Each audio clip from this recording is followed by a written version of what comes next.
ஜூலை 24 இலங்கை தமிழர்களால் மறக்க முடியாத ஒரு கருப்பு தினம்.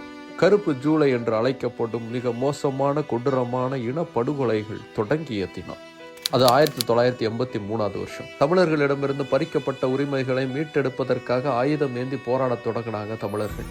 அதன் தொடர்ச்சியாக நடந்த தாக்குதல்களில் 13 ராணுவ வீரர்கள் தமிழீழ விடுதலை புலிகளால் கொல்லப்பட்டாங்க. அதற்கு பழி வாங்கும் நடவடிக்கையா கொழும்பு முழுக்க கலவரம்ங்கிறது கட்டவிழ்க்கப்பட்டுச்சு. அது உண்மையில கலவரம் கிடையாது, அரசு இயந்திரமே தூண்டிவிட்ட இனப்படுகொலைகள். தமிழர்கள் எங்க காண கிடைச்சாலும் அங்கேயே சித்திரவதைக்கு உள்ளானாங்க.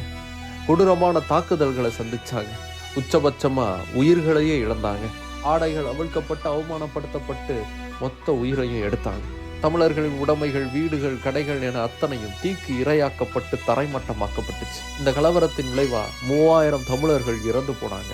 கிட்டத்தட்ட 1,50,000க்கும் மேலான தமிழர்கள் உலகம் முழுக்க புலம்பெயர்ந்து அகதிகளா மாறினாங்க. ஜூலை 24 தொடங்கி ஜூலை 30 வரைக்கும் ஒரு வாரம் நிகழ்ந்த இந்த ஒட்டுமொத்த கலவரத்தை தான் கருப்பு ஜூலை அப்படின்னு இலங்கையின் வரலாறு ஆழமா பதிவு செய்து, ரத்தம் தோய்ந்த இந்த கருப்பு ஜூலையின் தொடக்கம் தான் 26 வருடங்கள் இலங்கையின் உள்நாட்டு போருக்கு வழிவகுத்து 42 வருடங்கள் கடந்த பின்னும் இந்த கருப்பு ஜூலையின் ஆறாத வடுக்கள் இன்னைக்கும் தமிழர்களின் மனதில் ஆழ பதிந்திருக்கிறது.